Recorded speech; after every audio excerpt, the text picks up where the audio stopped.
Olá, sou Igor Maia e esse é o Lencast, o podcast do Lem. Esta é a segunda temporada do nosso podcast e para essa temporada reunimos fazedores de cultura de todo o Espírito Santo. Neste episódio vamos dialogar sobre arte e conteúdo político. Acompanhe agora essa conversa. Nossos convidados dessa mesa são Rosindo Torres, Renato Reim e Amara Perpétua. O Rosindo Torres é artista multidisciplinar e professor, e é mestre em teatro, educação e cultura. Renato Reim é artista multidisciplinar, escritor de grafite e MC. E hoje, os dois conversam sobre arte e conteúdo político com a artista e educadora Mara Perpétua. Boa tarde, pessoal. Tudo bem com vocês? Tudo bem, Boa tarde, boa tudo tarde. bem? Boa tarde, tudo bem. Beleza. Então, vou dar um pontapé inicial aqui na nossa conversa, trazer um eixo central aqui e depois eu passo a bola para vocês para a gente ir dialogando. É o seguinte, o conteúdo político está entrelaçado às nossas origens e história e também emerge das situações cotidianas que nos levam a refletir e criticar a sociedade da qual participamos. E por bastante tempo no Brasil, os artistas foram vistos como dissidentes do sistema e os que não se adequaram às normas conservadoras foram rotulados até de marginais, vagabundos ou malucos. Assim, esse foi só um pontapé inicial, mas eu quero passar a bola já para vocês, assim. Uma pergunta muito simples, assim, só para a gente começar. Arte e política, esses temas se misturam? Vocês têm algum caso? Podem compartilhar alguma vivência aí pra gente começar esse bate-papo? Arte e política, esses temas se misturam? O que vocês me dizem? Posso falar, então? Por Posso favor. começar? Pensando aqui nessa pergunta, eu sempre penso, e aí não só, pensando em Deleuze, que é o filósofo aí que eu tenho lido e pesquisado, a possibilidade da invenção, e a gente pode chamar isso de matéria sensível, de arte, a possibilidade da invenção, ela já é transgressora, sabe? Ela já traz para a gente uma possibilidade de gerar um impacto nesse sistema, né? Nas normas, né? No que já está posto, no padrão. Então, se a arte é invenção, né? A arte está posta aí como transgressora, né? Com a possibilidade de interromper todo esse processo aí de normatização das coisas, né? Da padronização do que se pensa, né? De tentar mudar e de fazer uma virada de chave aí, nesse processo que a gente tem vivido, né? Político, econômico, ambiental, né? Em todas essas áreas assim, que cercam essa malha social que a gente vive. Se perceber, vamos dizer, no princípio do ser humano, o ser humano é um ser político. Ou seja, agir, como a própria Maria comentou, de inventar questões, coisas, que dá no princípio da própria arte, que vem dos princípios de artífice, de fazer, de manipular, de inventar, né? A partir de recursos, inventando aquilo, ele já condiciona vamos chamar assim, um julgamento, uma narrativa, uma ação, um interesse.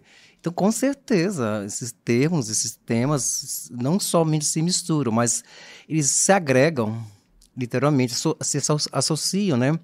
No momento que vimos lá na história da pedra, vamos chamar assim, no momento que ele faz uma arma, faz um utensílio, no momento que ele registra, ele vai registrando aquilo, basicamente, das suas ações no permite da sua sobrevivência, da sociedade, do seu entorno. Então, com certeza, o ato do ser humano de caminhar, de posicionar, de mostrar ideias e se manifestar é um ato político. Mas no momento que eu consigo inventar, criar elementos, e dali eu posso ser um utilitário, ou pode ter uma função, ou posso me comunicar. Então, sim, totalmente um ato político. Eu concordo aqui com meus colegas. Acho que alguém, não sei quem, mas eu já vi essa frase assim, né? Tipo, toda arte é política, né? Mas aí pensando assim sobre a minha trajetória, o meu trabalho, acho que eu demorei um pouco para entender isso, assim, e a começar a pensar e criar trabalhos assim que tinham essa conotação política, né? Tipo, porque eu penso assim também que a arte, ela tem total relação com a vida, né? E a gente, nós somos seres políticos, assim, né? Então, tipo, quando você começa a fazer arte, de repente, talvez você ainda não tenha, eu mesmo não tinha essa ideia, mas eu fui me descobrindo, assim, também, como artista e como que seria a minha atuação na sociedade, assim, né? Até mesmo pelas minhas origens, assim, de, tipo, da onde eu tirei essa ideia de ser um artista, de como que eu comecei minha prática artística, que era contra tudo que tinha ali ao meu redor, né? Então, tipo, eu comecei fazendo grafite e demorei a entender também o que essa minha ação ia contribuir, né, com o cenário da sociedade e até mesmo chegar na política, né? E aí é isso, assim, eu acho que tem total relação. Beleza. Acho que foi um início interessante. Agora eu vou trazer uma outra pergunta como uma ideia de dar sequência a isso que vocês trouxeram aqui pra gente. É o seguinte, eu quero saber dos três, assim, e do Rosindo e do Renato enquanto artistas e da Mara enquanto arte educadora. A pergunta é a seguinte: qual é a importância de criar obras que questionem as estruturas de poder alicerçadas na desigualdade social? Então, eu sei que vocês, falando do Rosindo e Renato, trabalham até com linguagens diferentes, né? Tem visualidades totalmente diferentes. A Mara também está em outra frente de trabalho, reverberando o trabalho dos artistas, né? Dando sequência. Então, eu queria perguntar assim para os três: qual é a importância de criar obras que questionem as estruturas de poder alicerçadas na desigualdade social? Eu penso, tipo assim, até refletindo essas questões, até no meu trabalho, no meu processo criativo, e perceber e querer até investigar, né? Ou seja, de onde veio esse início no meu trabalho? Aí depois eu volto lá na infância. Foi o que aconteceu. Anteriormente, um jovem, uma criança que gosta de desenhar e assim por diante. Mas o barato de tudo isso é o que veio, esse estalo, né? É o sentido de ser curioso. E de assistir, de investigar, de estar por fora. Então, eu era uma criança, para falar do meu processo breve nesse sentido, para ver a importância disso, que eu questionava as coisas. Então, eu achei estranho. Morei num bairro de Cariacica que, literalmente, eu participava de igrejas e tal, como criancinha, e via as imagens, no meu caso, imagens, e não queria entender, até dar de cara com um jovem seminu com a flecha caravada. Então, o que é isso? Então, é a investigação, é a curiosidade. E nesse sentido, então, como a minha visão é externa, eu comecei a ver, literalmente, essa sociedade no panorama. E vendo essa sociedade no panorama, isso foi até naturalmente. Tem hora que eu me questiono por que eu podia fazer, porque eu já passei tantos processos de pintura, de desenho, de uma escola universitária acadêmica. Mas quando eu comecei a perceber isso, a partir de algumas outras investigações e experiências com residências artísticas, com artistas, que me fomentou a eu voltar ao meu passado, aí retornou literalmente essa visão questionativa. Questionar a sociedade, seus valores. Aí fui me achando nesse sentido. Então partiu isso naturalmente de ser esse investigador dos meus pesares e os pesares presentes à sociedade. Então, foi naturalmente acontecendo e até hoje, atualmente, a minha expressão, o processo poético, e como a pergunta fala a importância disso, eu falo muito até no sentido de contribuição. Então, quer dizer, eu como artista, o que contribui para a história da arte? Sabe? Então posso pintar um vaso de flor, que seja uma pintura decorativa, ou seja um trabalho que seja simplesmente contemplativo, mas em parte do meu questionamento, isso não é em voga. Já passei por isso, no sentido, não é isso. Não é essa vivência. Até eu falo um termo interessante, que nós temos que ser sinceros no que nós fazemos. Então, a sinceridade que está nas minhas veias, vamos chamar assim, né? E na minha percepção de vida e a minha percepção de mundo, tornou-se isso natural. Então, os trabalhos recentes que se encontram têm esse propósito, que é esse olhar investigador, questionador. Então, a importância disso é fazer questionar.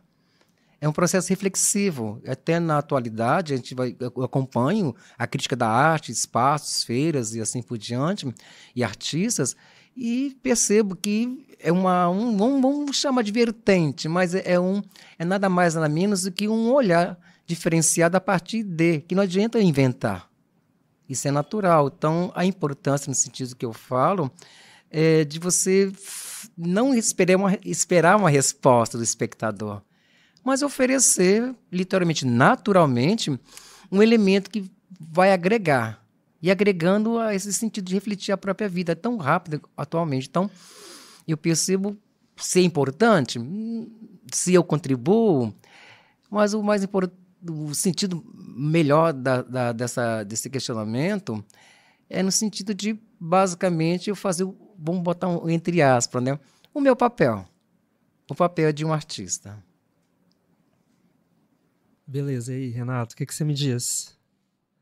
O que você me diz? O que você acha sobre, assim, importante criar obras que questionem as estruturas de poder alicerçadas na desigualdade social?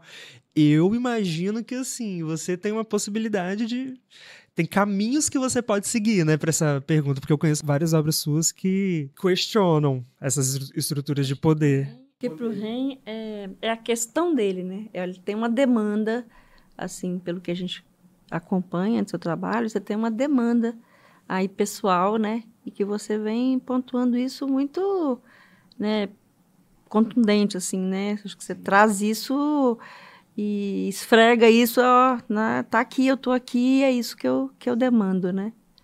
Eu acho que hoje é, tipo, talvez a questão central, assim, do meu trabalho, né? Mas que para chegar nessa ideia, assim, também foi todo um processo, assim, tipo, longo. Até eu também reconhecer que isso seria, tipo, o mote principal ali da minha pesquisa e de como criar trabalhos, assim, né? De que contestem coisas aí, principalmente questões políticas e sociais, né? Que estão à nossa volta, assim, tipo, é isso. Eu comecei a experimentar alguns trabalhos e fui percebendo que, tipo, a vida cotidiana, o cenário, assim, político atual, nosso, local, era muito presente e me incomodava bastante. Então, tipo, essa necessidade de criar e de comunicar e de questionar foi crescendo. E é interessante também pensar que, tipo, eu sou artista visual e sou também MC. E aí eu comecei a também perceber como que as duas coisas tinham uma relação e como que o impulso de criar esses trabalhos assim mais questionadores e tal, que problematizassem questões que me atingiam e atingiam outras pessoas, assim, vinha muito dessa ideia de contestadora do próprio rap, de escrever um rap. Tem o lado poético, mas tem o lado também contestador que me interessava bastante. E é isso, assim, aí eu vi que, tipo, o meu trabalho, ele poderia, de arte visual, comunicar da mesma maneira que eu penso quando eu vou escrever ali um rap, uma poesia. E é isso, assim, a gente tenta, né, quando a gente eu crio um trabalho desse, abalar as estruturas. Não sei se consigo todas as vezes, mas a ideia é essa, assim, né? Tipo, tentar afrontar um pouco, fazer as pessoas pensarem. Eu compartilho com as pessoas um pouco do sentimento que eu tenho, da minha visão política e social. E aí os últimos trabalhos têm sido bem direcionados nessa linha, assim. E aí eu tenho estado, assim, bem satisfeito e pretendo continuar nessa linha. É o que o Henrique comentou, e comentando nesse sentido de a necessidade, que seria o princípio da pergunta também, quando eu falo de contribuição, é um processo, no caso do que eu produzo, do meu trabalho, que desde quando eu falei anteriormente das residências, que florou isso, essa visão do mundo. Então, e quando eu falo naturalmente, quando vai surgindo, é esse questionamento, até no caso do trabalho em parte, das imagens produzidas. Então, vou questionando essas imagens produzidas por nós mesmos. E que, nesse sentido, elas nos enganam. Então, quer dizer, o objetivo maior dessa insistência, aquilo que me instiga a fazer, necessidade, que eu usei esse termo também, é de investigar isso e abrir e mostrar de uma maneira, de uma outra visão, uma visão que, na atualidade, como os antigos, né, vamos chamar assim, na história da arte em si, das imagens que investigam, colonizaram uma ideia de... Então, no momento que eu posso pegar um quadro do Pedro Américo e fazer os apagamentos e deixar simplesmente os cavalos e uma figura do lado lá, olhando e chamar de testemunha, já que o trabalho trabalha com a questão da imagem, o próprio título, então eu traço a questão irônica da situação e elevo a esse questionamento político de uma ideia de confrontar, e confrontar uma ideia do passado, como confrontar também de situações até a partir de performance. Eu faço performance discutindo essas questões também, desse corpo que está presente, que é um corpo de ação e que é um corpo político. Então, a última performance que eu fiz, no sentido de estar ocupando espaço dentro de um museu de arte, é uma posição política, no sentido de novas vertentes de um museu, né? Novos pensamentos. E o outro lado, que trata essas questões do julgamento que já fazem, eu uso um olhar, vamos chamar assim, sequestrador, e também um olhar no sentido de brincar, jogar, ludicidade, é fazer que o outro espectador tenta refletir também do que já foi feito no passado e associando as questões interdisciplinares da sociedade, da atualidade. Então, não é somente um apagamento. Não é somente isso, até eu considero isso não é uma releitura da obra de Pedro Américo ou os demais que eu apropio. Simplesmente é questionar as imagens que nós mesmos produzimos e atribuímos aquele um grande valor que, no final, foi tudo invenção. E qual é o propósito disso? Então, no momento que eu retiro esse conceito e trago uma outra visão dessa imagem já produzida, massificada, é reflexiva. A crítica em cima do que nós imaginamos, nós criamos e nos engolimos, literalmente, como nós vamos até na atualidade falar, as imagens do próprio celular, que engolimos sem questionar. E, assim, eu acho que tem uma questão, a gente que trabalha com educação, né? Eu, de arte e educação, quando a gente mergulha no trabalho de um artista, né, você mergulha num grupo social, você mergulha nas aflições, nos temores, nos desejos desse grupo, né?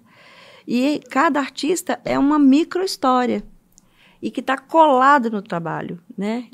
É um conjunto. Então, essa micro-história ela se apresenta, né, através das imagens, das performances, das fotografias, né?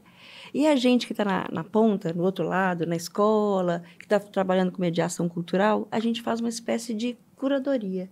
Uma curadoria muito específica, pensando no que você deseja também, né? Ser discutido na sala de aula, que universo você vai adentrar, né? O que essas crianças, esses adolescentes, o que esse outro vai receber, né? Isso é uma questão que eu acho que está posta, né, para a gente que trabalha com arte. Assim. O que você escolhe, o que você deseja também, e qual o critério para você selecionar, construir, né? Que elementos você traz. Eu acho que todos nós que trabalhamos com essa possibilidade da invenção e da arte, a gente está o tempo inteiro escolhendo, né, o que você apresenta, né, o que vem da sua história, né, como que isso vai se apresentar para o outro, né, o que isso vai provocar. Então, acho que esse desejo nosso também, né, de querer provocar o outro, né, assim, acho que tá posto, e é uma seleção, são escolhas todo o tempo. Escolha da cor, escolha da forma, escolha da imagem, onde essa imagem vai estar. Ela vai estar na cidade, ela vai estar na galeria, ela vai estar no museu. Tudo isso está implicado, né, na produção dessa imagem. Como que ela se apresenta, né? Eu acho que isso está posto aí para a gente e são escolhas muito pessoais que têm a ver com seus critérios, né? Como que você seleciona isso? Assim.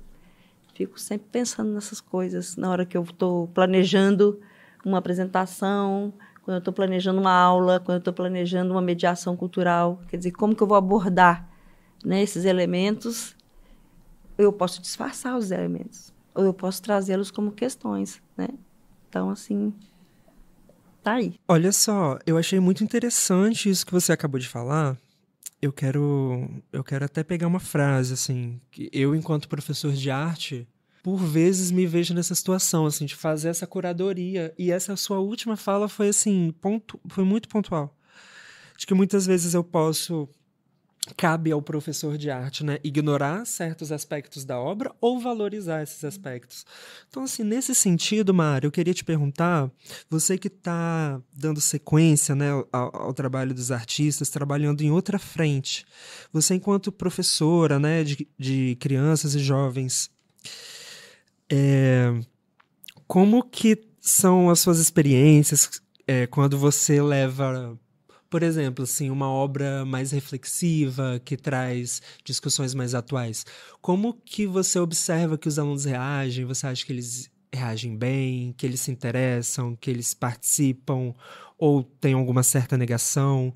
Enfim, assim, como você acha que os jovens, hoje em dia, eles recebem essas obras de artes mais questionadoras, assim? O que você vê na sala de aula? Então, vamos pensar na imagem, né? Quer dizer, a imagem, ela está aí para a gente a todo segundo, né? Que seja nas redes sociais, que seja na rua, né? Na camisa, né? Então, assim, o tempo inteiro você tem aí uma pulsação de imagem, né? Muito grande, assim. E uma imagem também que você não consegue, às vezes, parar para ver, né? Você pode até enxergar, mas esse olhar... A gente só recebe, né? Só recebe, vezes, não dá filtra, tempo. né? Não dá tempo. Né? E são imagens de todas as ordens, né? Que querem te manipular. Imagens que querem fazer você acreditar que você precisa daquele material, daquele elemento, né? De consumir. Né? A maior parte delas são imagens para consumo, né? São rápidas, elas são pensadas para que você realmente veja naquele segundo, né? Ou não veja. Né? O que eu quero que você veja? Então, assim, quando a obra de arte ela entra, né, na escola, né, e que ela precisa dessa pausa para se olhar de fato, né, eu acho que ela provoca, sim. Às vezes, você tem a sensação de que não aconteceu. Mas depois, num segundo depois, você vê que alguma coisa aconteceu, né? Então, é um tempo, eu acho que a pausa da escola, e quando você, enquanto professor também, começa a colocar para o outro, né, para o seu aluno, para o seu colega de trabalho, que isso tem uma importância, que você pode olhar para essa imagem de outro jeito, eu acho também essa força, né, do professor, do propositor, desse professor propositor, né? Então, você também vai apresentar isso com tanta força na sua crença, sabe? Você precisa acreditar. Outro dia um colega falou, nossa, a gente precisa acreditar no que está fazendo, né? E eu fiquei pensando nisso, assim. Então, quando eu acredito no que eu estou apresentando, tem gente que acredita em mim, entendeu? Acho que é por aí, sim. Estou acreditando muito no meu trabalho, sabe? Na sala de aula ali com as crianças. Estou apostando nesse negócio, que esse negócio está certo. Dá caldo, assim, sabe? Muito legal, Mara. Muito legal mesmo. Assim, acho que já fizemos assim, um bate-bola inicial, já deu para a gente aquecer, né, a garganta para a gente começar. Então já passamos pela introdução assim, ao tema. Hoje a gente está gravando aqui do IFES de Vitória. Estamos todos em Vitória, né? Uma capital que guarda certas peculiaridades, como, por exemplo, essa dicotomia entre a exuberância da natureza e a existência de uma mineradora e um porto industrial. Também a resistência de mercados populares, nos quais se cultiva a simplicidade da vida, em contraste com os shoppings e centros comerciais de bairros nobres. A pergunta que eu trago para vocês é: podemos dizer que a ilha e seus arredores são um tipo de laboratório para o artista que se alimenta de realidade? De que modo essa realidade local te inspira ou te desafia? Acho que a gente pode começar pelos dois, depois quero te ouvir também, dona Mara. O que vocês me dizem, assim, de que modo essa realidade local te inspira ou te desafia? Levando em consideração esse contexto da natureza, mas ao mesmo tempo indústria, mercados populares e também grandes centros. Para mim, assim, tipo, a própria geografia da cidade, né, um exemplo de Vitória, que é uma ilha, já é algo interessante, assim, né, para você pensar esse espaço da cidade. E eu lembro que, pensando assim na cidade e no que ela pode oferecer para a gente, né, pensar trabalhos ou coisas, ideias, eu lembro que eu criei um trabalho, né, para minha primeira exposição individual em 2017, na qual eu fiz diversas intervenções pela cidade, né? E eu lembro que eu criei, tipo, um circuito, assim, né? Eu saía à deriva para fazer algumas intervenções pela cidade, e eu lembro que me interessou essa questão da cidade ser uma ilha, assim, né? E eu lembro que eu fazia esse percurso de dar a volta na ilha, né? E nesse processo é bem interessante que eu percebi, já sabia como que eram essas divisões, assim, espaciais e econômicas da cidade, mas que é muito interessante como que a cidade é bem dividida, né? Tem a parte de Vitória, que fica, tipo, atrás, né? Como se fosse, assim, essa parte periférica, que tem ali alguns pontos turísticos, né? Mas que, tipo, a Ilha das Caieiras, que as pessoas só vão ali, almoçam e, tipo, vão embora, né? Tipo, é isso, é um ponto turístico, que é interessante também para as pessoas, os trabalhadores dali. Só que, tipo, artisticamente, talvez nem todo mundo olhe para lá ou para aquela região. E eu lembro que eu fui ali à deriva, né? Passando por locais que eu também nunca tinha ido. E é muito interessante ver de perto, assim, né? Como que se dá essa espacialidade, essas divisões territoriais da cidade, como muda, né? Tipo, a infraestrutura urbana e tudo, assim, tipo... E eu lembro também que era muito interessante porque eu acabava, com esses trabalhos de intervenção, eu acabo conhecendo mais a cidade, ficando mais próximo, assim, das pessoas, né? E é isso, eu acho que a cidade sempre tem muito a oferecer. E como a cidade é uma questão para o meu trabalho também, principalmente esses trabalhos de intervenção direta nela, eu estou sempre tirando elementos ali, né, que vão contribuir para mim pensar o meu trabalho, trabalhos que questionem isso também. Eu fiz também um trabalho que questionava justamente essa segregação socioespacial, né, especulação imobiliária. E é isso, tipo, você vê, sei lá, na Ilha do Boi, Ilha do Frade, eu lembro que eu pesquisando, tipo, tinha uma casa que o terreno dessa casa daria para colocar, tipo, de uma região periférica, tipo assim, 40 casas, né, dentro desse mesmo terreno. E, enfim, tipo, é isso, eu acho que a cidade, ela tá sempre com bastante elementos para você pensar, principalmente elementos políticos, assim, quem trabalha nessa linha, né? E é uma área de interesse, assim, para mim. Bem, no meu caso, todo espaço, né, é inerente ao próprio artista, né? Como eu já falei do início, da questão de ser curioso e de investigação. Bem, eu não dirijo, eu ando de ônibus e ando muito a pé. Então, eu trabalho em Vitória, sou de Vila Velha e trabalho aqui na ilha. E nesse contexto, então, o que é de grande valor para mim, como produtor, através da poética e através da curiosidade, é sair caminhando. Então, como foi falado a questão do próprio comércio, então esse comércio que vai lá da Vila Rubim até Leixo-Neto, ou seja, é um caminho. Então, esse olhar que vai percebendo, vai entrando nas lojas, principalmente as lojas populares, que é o princípio do trabalho, e eu acho muito interessante, tanto que recentemente essas pequenas lojinhas de comércios, que são, até uns autores falavam do trabalho, tipo assim, produtos duvidosos, de gosto duvidoso, é o que me interessa.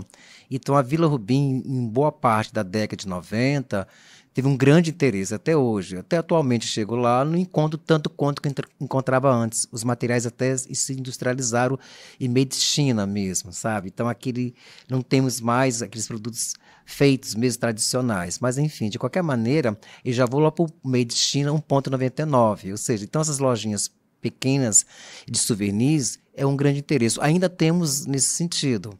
Agora, fora isso, a questão paisagística, a questão de ser essa conexão religiosa, porque as igrejas, né, a própria Ilha de Vitória é o sítio do próprio Espírito Santo, mas é questão nossa, que é a capital, e no sentido também está entre próximo a um convento com todo esse contexto religioso e a própria catedral e assim por diante, isso favorece a minha visão do olhar de como a necessidade e a contribuição disso faz para o meu trabalho. Então, não é gratuitamente. É uma convivência com esses elementos, é uma convivência também com o próprio comportamento. Então, a curiosidade de perceber o comportamento humano e cultural vai desde de um lado periférico até um lado mais elitizado que seja. Isso dá uma contribuição para o meu trabalho de um confronto de sociedade.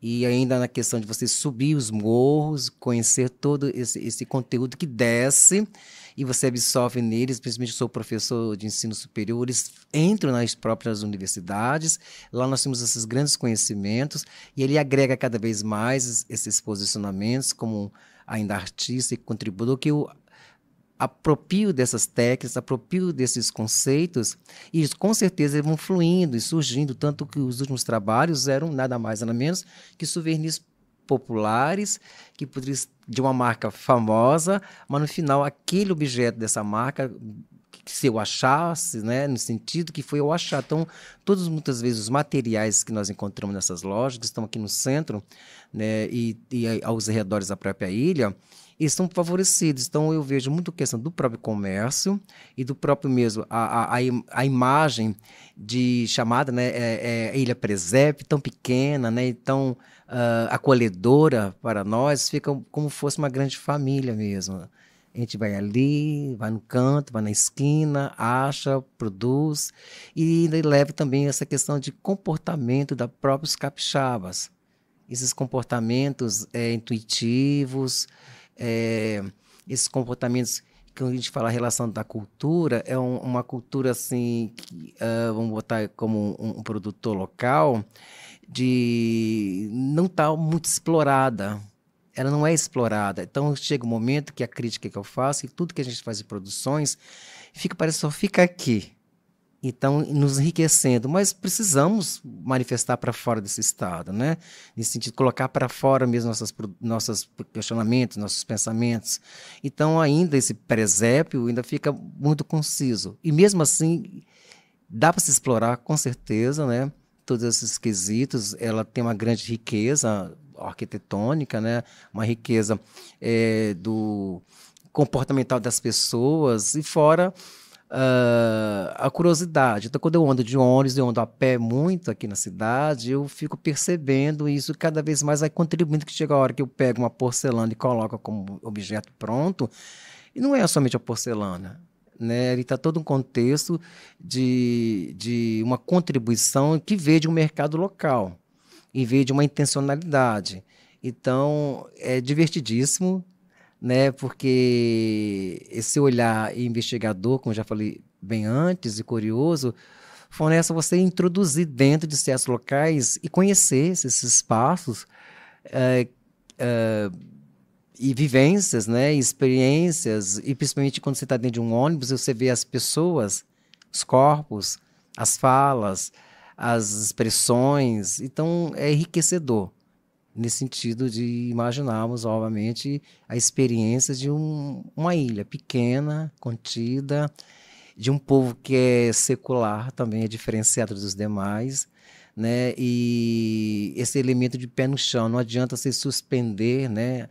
E tratar, né, essa relação superior. Não, nós somos de pé no chão, uma cidade praiana, né? Uma cidade que é em torno de água, a natureza.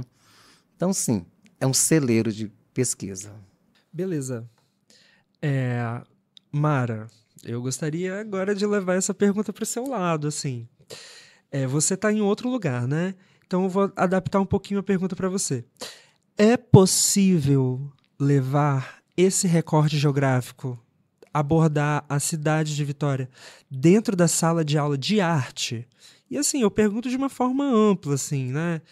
Seja em análise da paisagem local, análise dos elementos urbanos, arquitetônicos e históricos, ou também levando em consideração a gente, né? As pessoas dessa cidade. Então, assim, você enquanto professora, eu te pergunto, assim, é possível levar um pouquinho da cidade para dentro da sala de aula? Então, eu estou há 17 anos na mesma escola, né? Fica bem no centro fica na Cidade Alta, bem no centro do centro histórico de Vitória, né? Eu trabalho ali, o São Vicente, né? A escola onde eu atuo, ele fica centralizado perto da Rua 7, perto do Praça Anchieta, perto do Porto, perto da Pracinha, né? Perto da Piedade. Então, ela se localiza como uma referência também para aquela comunidade, né? Daí, eu tenho partido para pensar nessa cidade. Eu acho que o centro histórico tem inúmeras camadas, né? Eu acho que a gente tem o tempo marcado, né? Pelas edificações, pelo descaso desse tempo, né? Pelos prédios que podem cair na sua cabeça, né? A gente vê aí as marquises, a gente tem medo de andar pelo centro. Isso está posto para aquela comunidade, né? Isso está posto para aquela escola que vive isso constantemente. Eu trabalho numa escola que é patrimônio, né? Essa escola é cheia de problemas, falta de água às vezes, iluminação complicada, enfim. Então tem um conjunto ali que a gente precisa, enquanto professor, estar provocando para que seja observado. Os meus alunos, a maioria, são da Piedade, né? Eles não usufruem desse centro, eles passam pelo centro, mas o centro não convoca essas comunidades periféricas a viver esse centro. Não tem espaço para eles, né? Então, eu tenho feito da escola um espaço mesmo de vivência no que eu posso, naquele espaço. Eu tenho tratado a minha sala de arte como um ateliê. Então, desde pequeno, eu convido... Gente, agora é aula no ateliê. Eu faço questão de dizer isso, né? Que para ultrapassar um pouco essa ideia da sala de aula e pensar que é uma produção coletiva, que todo mundo pode pensar junto, pode atuar junto, né? E numa horizontalidade, assim, desses conhecimentos, né? E eu penso que viver ali, né, não deve ser muito fácil, porque ainda o centro, apesar de todas essas camadas históricas, e é como se fosse uma elite central, né? E a periferia em torno do centro histórico, ela não usufrui disso. Então, Praça Anchieta está ali, as crianças vão visitar. As galerias estão ali, as crianças vão visitar. Mas aquilo não é delas. Isso eu tenho muita clareza. Eles sempre vão visitar como se estivesse visitando um espaço que é de um outro, sabe? Então, meu esforço tem sido esse, né? De tentar fazer com que aquele espaço seja um espaço de pertencimento mesmo.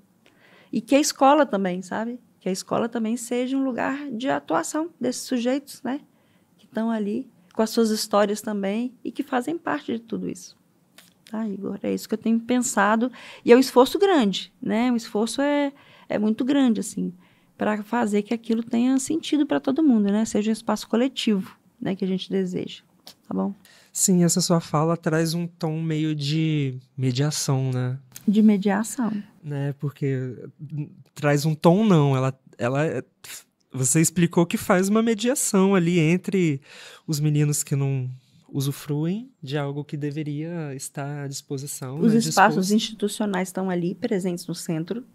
Quer dizer, está tudo ali. A gente caminha a pé, né? A gente não precisa de um transporte.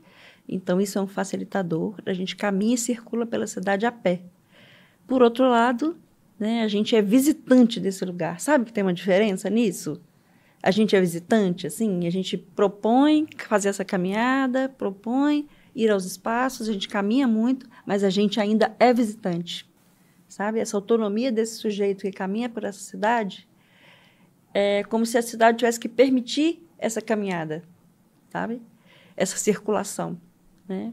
Então, assim, eu fico sempre pensando nisso e pensando como que eu posso ser mediadora, sabe, desse processo, assim, e de que posso atuar ali enquanto profissional da educação, né? E qual é o meu papel nesse lugar, assim. Então, é isso.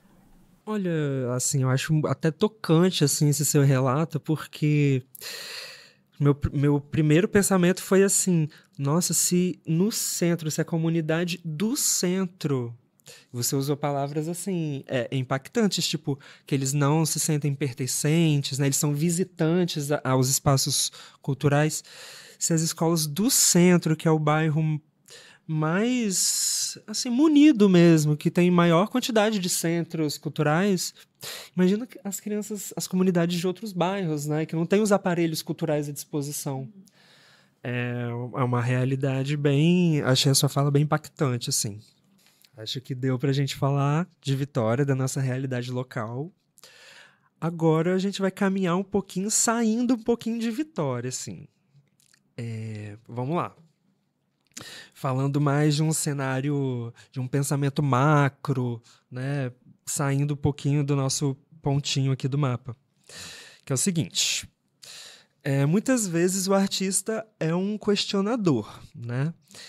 E, politicamente falando, mais que interpretar e expressar as narrativas do seu tempo, o artista assume, muitas vezes, uma função crítica porque tende a refletir sobre a realidade.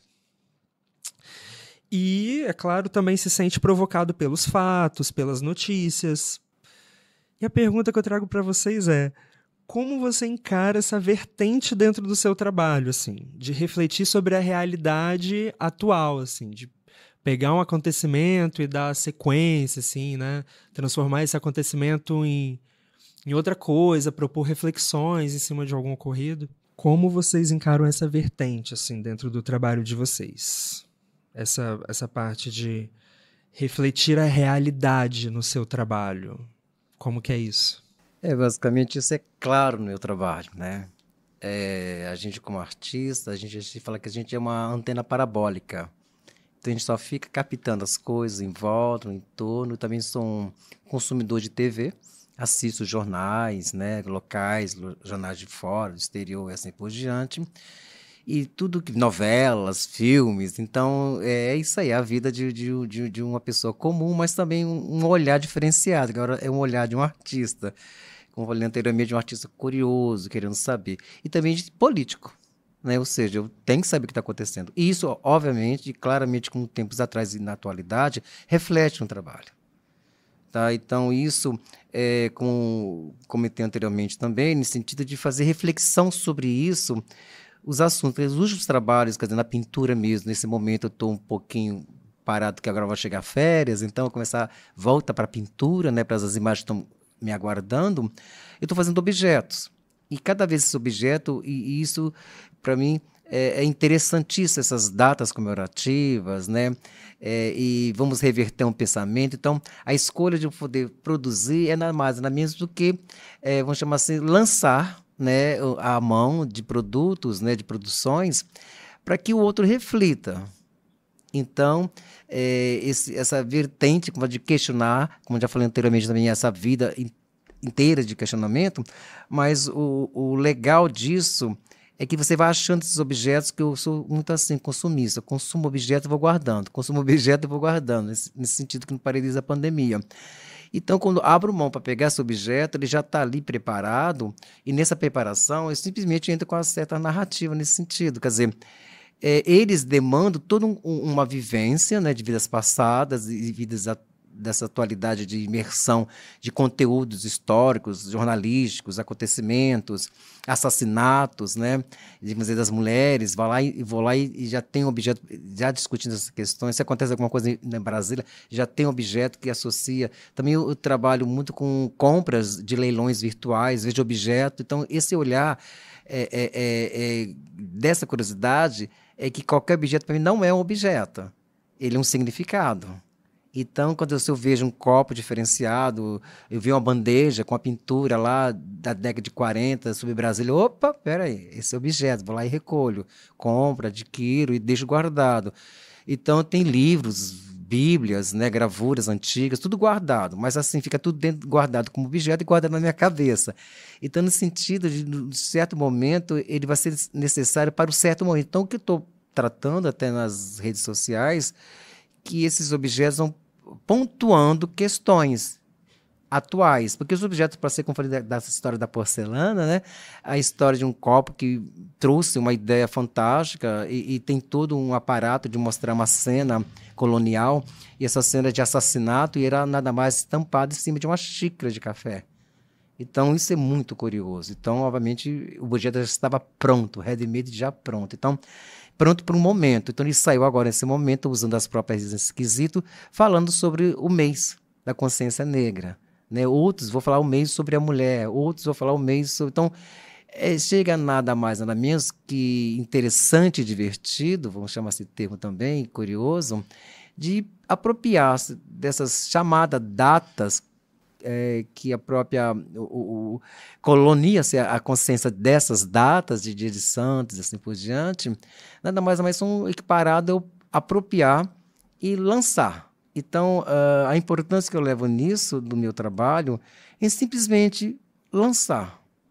Agora, o espectador que vai ver ou incluir nisso e associar isso, que tem as suas reflexões, porque a própria obra é aberta mesmo, nesse sentido. Então, como a gente fala assim, não se separa, como eu falei anteriormente, parece estar na veia mesmo. Então, eu como artista questionador, politicamente falando, de posições, de ações, nada a ver para lançar-se um questionamento, uma reflexão do que já está proposto. Então vamos lá, apareceu lá o Natal, vamos chamar assim, obviamente vai aparecer um objeto que vai trazer um proposto disso. Eu tentei um exemplo de um trabalho, pensar em Natal, que foi uma curadoria de presépio. Então, obviamente, meu presépio não foi igual aos demais. Eu vou questionar o papel de José e de Maria. Então, quando uso o termo de natural, eu me percebo até que utilizo como arte como um fenômeno, né? E a minha ação como artista ser também uma ação política de um fenômeno mesmo, que a gente querer entender isso, então nem se perde tempo para querer entender e deixar fluir. Então, quando eu fiz esse presépio, foi totalmente diferenciado. É botar o José como aproximado associado ao pinguim de geladeira e a própria Maria é um liquidificador. Então, são caixinhas, objetos e tal, fiz já um tempo bem atrás. Então, é isso, é levar a curiosidade de falar o que quiser isso. É a história da esfinge mesmo. Pergunta se eu te devoro, sabe? Então, esse jogo trata essas questões que eu não forço a barra no sentido, vamos chamar assim, é natural e faz parte da nossa vida. Nós precisamos refletir, como foi falado aqui também das redes sociais, nem toda imagem é verdadeira, nem toda imagem é aquilo que coloniza a minha mente, é uma lavagem cerebral e assim por diante, e como a própria questão foi discutida na própria educação. Então, quer dizer, é fazer que a sociedade possa refletir no que elas experimentam, no que elas vivem, no que elas percebem. Então, nesse sentido. Então, está feito o papel. Como diz a Mara, está posto. E aí, Renato, que você me diz sobre uma função crítica, assim, que tende a surgir nos trabalhos?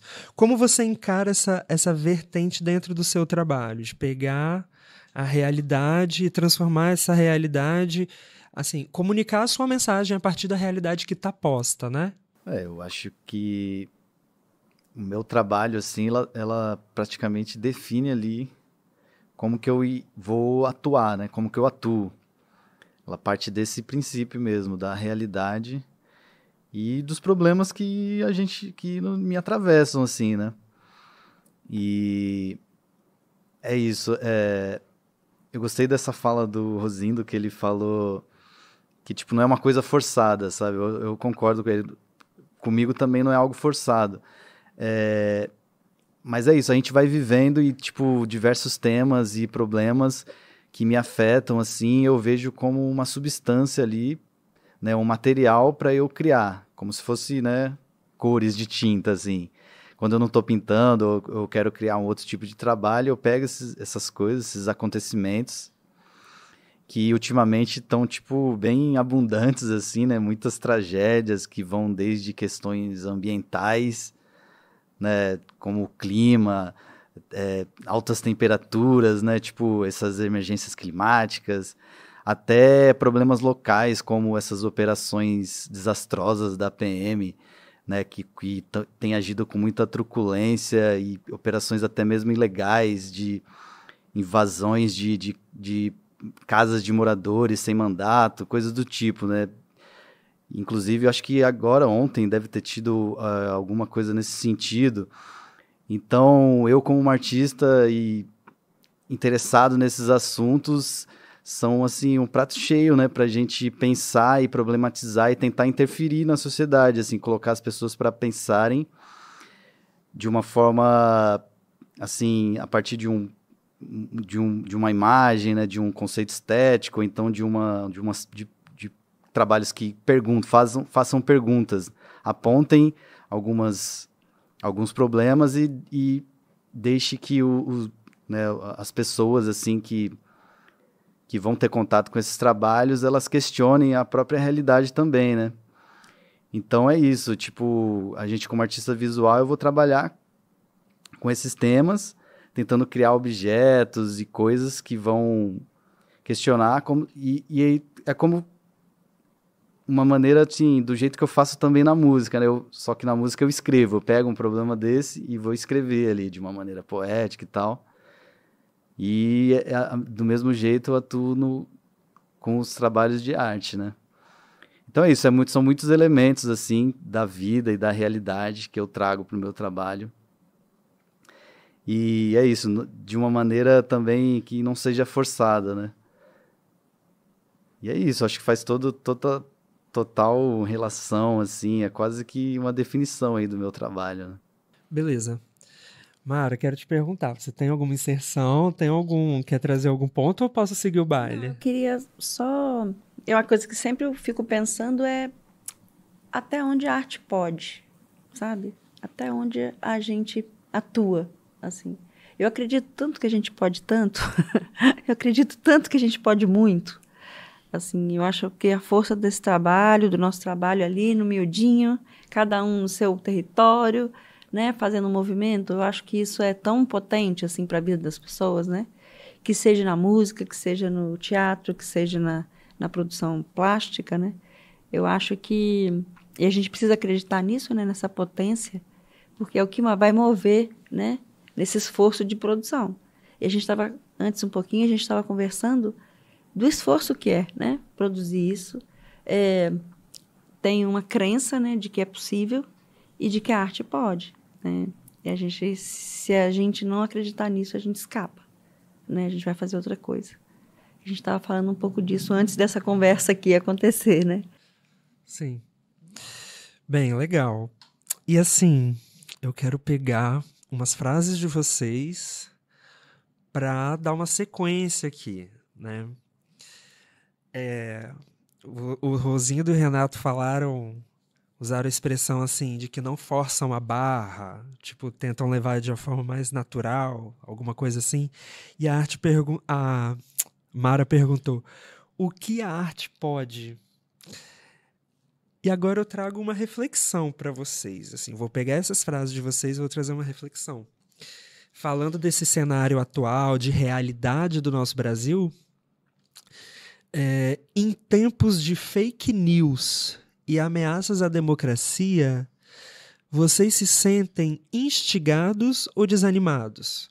Assim, ao produzir um trabalho com teor político ou de crítica institucional, para acertar na dose de ironia ou provocação, existe um caminho seguro ou vale se arriscar para não perder a piada pronta? Né? E assim, vocês conseguem citar algum momento da trajetória de vocês que se sentiram nesse fio da navalha, que assumiram o risco da crítica institucional? E eu acho que tem a ver com o que você perguntou, da bola que você levantou, né? O que a arte pode? O que pode a arte? O que pode esse artista, né? Porque esse sujeito artista, né? Porque ele tá aí nesse fio da navalha, né? Porque a gente fala arte ampliada, mas a gente está falando de sujeitos, né? De sujeitos que votam, de sujeitos que pensam, que fazem suas opções políticas, né? Partidárias até, se a gente foca mesmo na questão partidária, né? E a gente vive esse embate aí que ainda persiste, né, no país. Sim. Então, eu quero perguntar isso para vocês.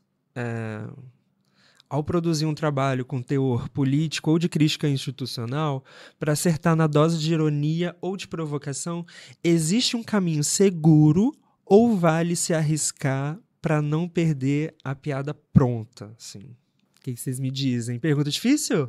Não, de maneira nenhuma. Facinha. Tranquilo. Que isso? Tem os dois lados formais, vamos chamar assim, nesse sentido formais, que eu falo assim, esse fio da navalha e arriscar-se. Então, vou falar sinceramente, eu não tenho medo disso, não. Medo que eu falo assim nesse sentido, não. Chega um momento que a gente se arrisca a ter. Tive um momento agora de fazer um objeto, né, para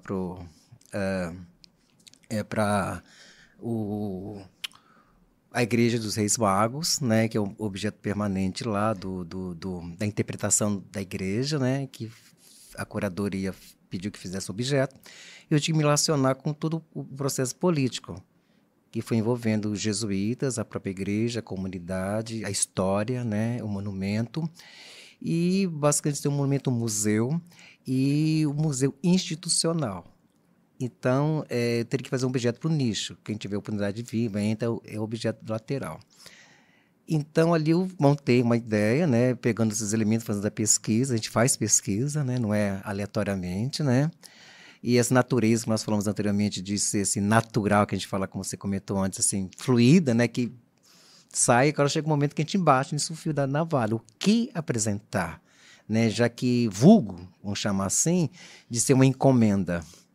Então, nessa encomenda, não é qualquer coisa. Então, eu tive uma experiência agora que foi interessante, que não perdeu-se, mas assim, de eu escolher objetos que depois a própria direção do projeto me chamou a atenção. Mas assim, chamou assim, muito bom o projeto, mas esse objeto ele vai abrir espaço para conflitos de comunidades. E para a minha visão fluida, como falou, não de arriscar, para mim, como nós falamos antes, que acho até ironicamente você comentou nesse quesito, de tipo assim, para mim, normal. Na minha ideia, nas concepções de objetos, de interpretação, mas só que esse objeto, segundo, foi colocado de ele abrir espaços para os processos críticos, processos preconceituosos, mas não da minha ação, mas a ação exigente do entorno.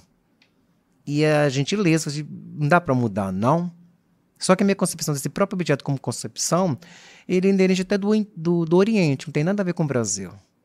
Eu apropriei porque eu queria questionar, que nesse questionamento era a visão do próprio tema da proposta, que era omissões. Missões tem uma relação com as questões voltadas às missões jesuíticas anteriormente, de omissões mesmo, questões que fomos omitidas por nós. Agora está se abrindo muito, né, escavando coisas e ressuscitando coisas, né? Nós somos literalmente arqueológicos, né, buscando coisas do passado e revendo essas questões. Então, quando fala o fio da navalha, eu nem percebi, foi o que aconteceu e eu refleti. Depois, pesquisando, esse objeto foi substituído. Não perdeu-se a áurea do objeto, né, mas com aquele objeto seria mais interessante que talvez ele abriria espaço para o questionamento. Então, tem um questionamento, tem uma questão narrativa, mas assim, com aquele objeto que não foram propostos, não permitiram, quando eu falo isso, não foi a questão de censura, assim, literalmente falando, mas assim, isso pode abrir espaço. Já tive projetos, tive trabalhos que foram censurados, que não foram para espaços culturais, porque aqui vai passar criança. Ah, é? Que tinha cenas, as primeiras que eu já lancei tinham objetos de palavras e figuras, então, sim, tive, objetos, não, o seu projeto não entra por causa dessa figura, por causa dessa imagem. Mas em minha concepção como conceito era uma outra coisa, mas só que essa figura massificada, os conceitos do entorno da sociedade eram outro conceito. Até tem agora um processo aí de uma escultura de Michelangelo do Davi em certos locais da Europa, que a sociedade estava agora questionando o Davi nu em praça pública. Entendeu? Então, quer dizer, qual a concepção disso de moral, né? Então, o próprio meu trabalho trabalha com os valores do conceito da sociedade, que seria nada mais que moral, sexo, política, religião. Então, todo o trabalho é condicionado a essas questões que nós produzimos. Nós instituímos questões. Então, nada mais são instituições que nós criamos. Então, muitas vezes eu também fico, será que eu posso mostrar? Não posso mostrar? Chega um momento que, como diz o próprio Nelson Lerner, o professor, que foi super legal, ele falou assim, a arte não pede licença. Entendeu? Então, posso? Não. Então, eu só estou relatando essa experiência, o objeto está lá, está super, tem interesse, está integrado, mas só que aconteceu esse elemento que, para mim, sim, eu vou entendê-lo, mas o objeto vai ser valorizado, a expressão, mas como ele atingiu totalmente uma situação, então, essa aderência e associação à sociedade, toda a produção que eu faço, no sentido, está totalmente encarnado, né, dentro desses contextos, de que o que eu vou mostrar ou o que eu não vou mostrar. Mas mostro. Mas, igual as minhas performances, que eu fiz, eu fico nu. Nu porque é nu para mostrar o corpinho. É para deixar o ser puro, sem nenhuma instituição da sociedade, que é o vestuário. O vestuário é aquele que tapa, que traz a moral. Então, o corpo está lá como ele nasceu, o corpo que comunica, é o corpo que comunica, não é a cuequinha que comunica, né? Não, é o corpo que comunica. Então, eu acredito que muitas vezes eu percebi que não fazia as performances, as pessoas me olhavam de outras maneiras posteriormente, porque não entenderam o sentido. Então, essa medida, né, de fazer para que o objeto aconteça, ou a produção aconteça, a pintura, enfim, eu não meço, mas eu sou ciente disso. Eu sou consciente de que estou num certo setor, uma esfera, um território, né, que eu vou trabalhando ele. Mas não me sinto totalmente, quando estou produzindo, de ser castrado, sabe? Então, de me permitir porque eu sou nada mais nada menos do que um gestor, eu sou um meio. Eu sou um meio de produção, eu não sou o artista, eu sou um meio. Mas até um diálogo louco, né, de você conversar com a própria obra, ela permitisse e falasse, esse objeto foi esse caso anterior, tem que ser esse objeto. Só que ele foi, obviamente, posterior, dentro dessas condições de sair esse objeto. Mas essa escuta, essa relação de você com o seu produto, o seu trabalho, tem que ser inerente e tem que ser sincero. E nessa sinceridade ele sai fluido e sai do que ele está mesmo. Então, eu não me sinto me permitir a censurar do que eu faço. Beleza. E aí, seu Renato, o que você me diz? Você consegue citar algum momento da sua trajetória que você se sentiu nesse fio da navalha que assumiu o risco da crítica institucional? Sim. Eu acho que eu penso o meu trabalho assim...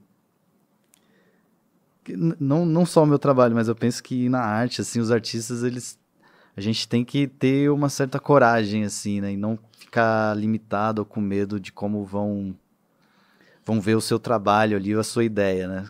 O que você quer passar. E...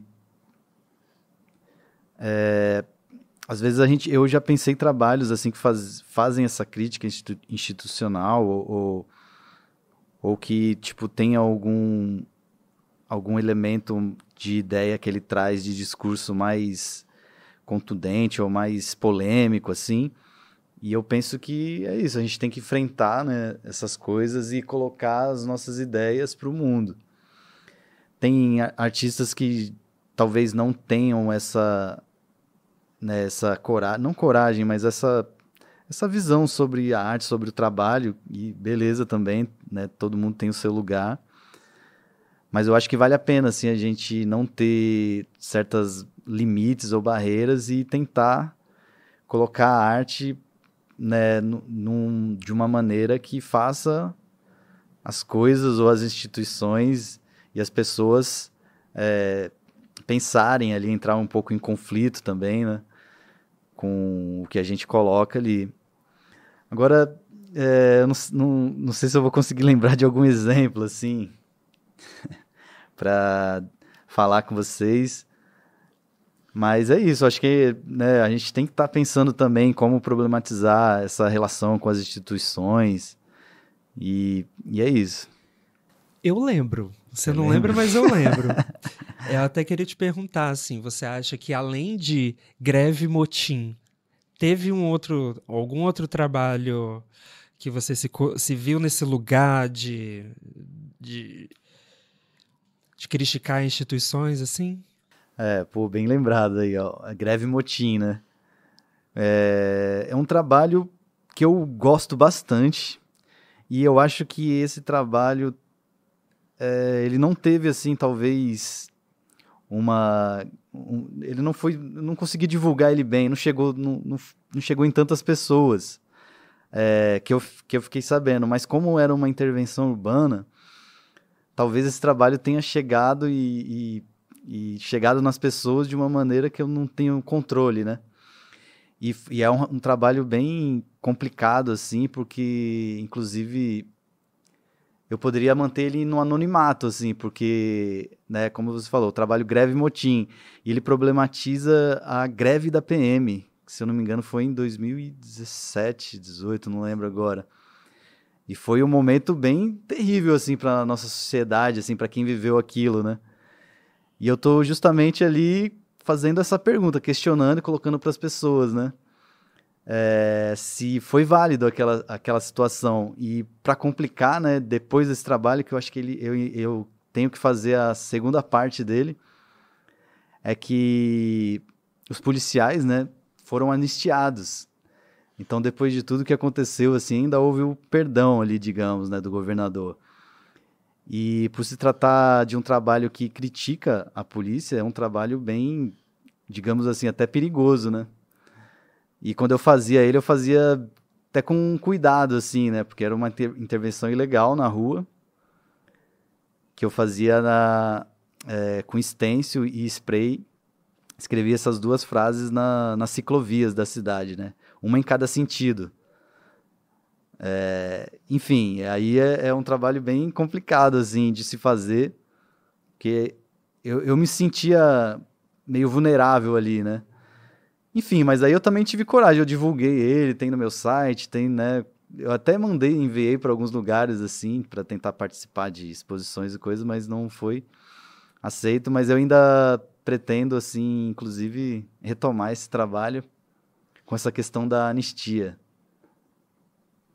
Mas bem lembrado, um trabalho que eu acho que realmente ele coloca ali em xeque, né, as instituições do Estado, oficiais, assim. Enfim, é isso, legal. Beleza. Igor, e aí eu queria... você está falando nisso tudo e do que a arte pode. Eu vi a Fernanda Montenegro falando, não sei se vocês viram essa entrevista, e que ela falou que a arte consola. Isso, para mim, teve um sentido, assim, gigante, né? Porque a coisa tá indo, mas a arte pode, né? Ela pode consola. Então, a consola não no sentido de que te acalenta, mas no sentido de que você te instrumentaliza, assim, sabe? Para você poder, né? Acho que essa palavra, ela é louca, porque é o poder, é o que você pode, né? Enquanto sujeito, eu acho que a gente tem um movimento dos coletivos, né? Que eu acho que eles avançam e eles têm um recuo e, ao mesmo tempo, avançam, né? Eu acho que as pessoas... A gente está num momento de muito individualismo, mesmo na arte. Não sei se vocês, como artistas, sentem isso, mas um isolamento muito grande, né? A gente tem poucos momentos, né, de como esse aqui, de discussão, de conversa. Acho que isso é muito bacana, estar dividindo um pouco dessa vivência nossa, dessa experiência com a arte, né? Mas essa ideia de que a arte consola, eu acho que consola no sentido de que te alavanca, sabe? Consola no sentido de que te dá poder, né? Então, a gente também ter essa consciência e essa percepção de que a gente tem poder é muito bacana, né? Num país como esse nosso, assim, a gente tem poder. Então, né? E o que você falando, Mara, eu lembro de alguns outros trabalhos, como nesse relato, de que o arriscar-se, o poder, que o barato disso tudo é com o poder de fazer, sabe? Como eu falei anteriormente, vou pedir licença, igual eu fiz, o meu primeiro trabalho foi em 94, que fiz 24 oratórios com São Sebastião. Então, ali que iniciou, hoje eu vou trabalhar o sagrado e o profano. E lá explorei todas as imagens, seja homoeróticas, erotismo, e a própria exposição foi destruída pelos espectadores. Em 94, quebraram os oratórios. Escreviam coisas no livro e mandava para o inferno, mata esse desgraçado para o inferno. Parece que o livro estava melhor que a própria exposição, porque eram os manifestos. Uma pessoa manifestava, escrevia uma coisa, o outro respondia do lado. Você não entendeu nada e assim por diante. Então, quando eu percebo esse efeito que deu ao espectador de quebrar o objeto, me tirava os pedaços do objeto, riscava em cima dos oratórios. Então, eu percebi que estava fluindo no sentido dessa comunicação. Outro trabalho foi numa galeria ao ar livre, que era uma parede, né? Era uma parede, que foi em Santo Antônio. E eu peguei o Pai Nosso, fiz a plotagem, interferi esse Pai Nosso. Então, ali foi a questão de se arriscar, ou seja, estou mexendo com um elemento, que é o próprio destino do meu trabalho, com os elementos institucionais, já instituídos na memória e na mente. Então, canônico, canônicos, né? até. E bem do lado do santuário, né? Santuário. Então, fiz, ali... mas assim... permitisse. Então é isso. Então é isso que a Mara falou muito bem, é o que nos move. Principalmente esse trabalho político, é o que nos move. Isso move. Então isso instiga no sentido de ser uma engrenagem. Porque se não tivesse, para mim, no meu caso, eu vou pintar mesmo pinturas básicas e vender, que já fiz isso.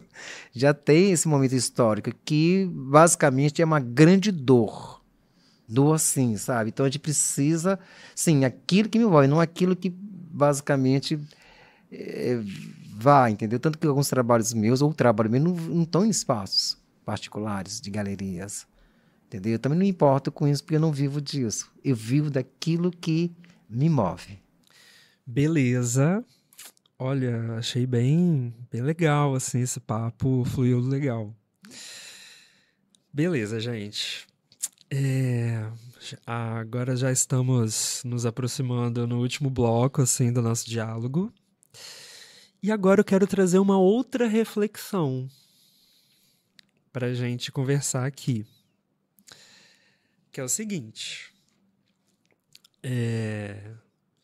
Agora eu acho que é um momento da gente ter um olhar, fazer uma crítica, assim.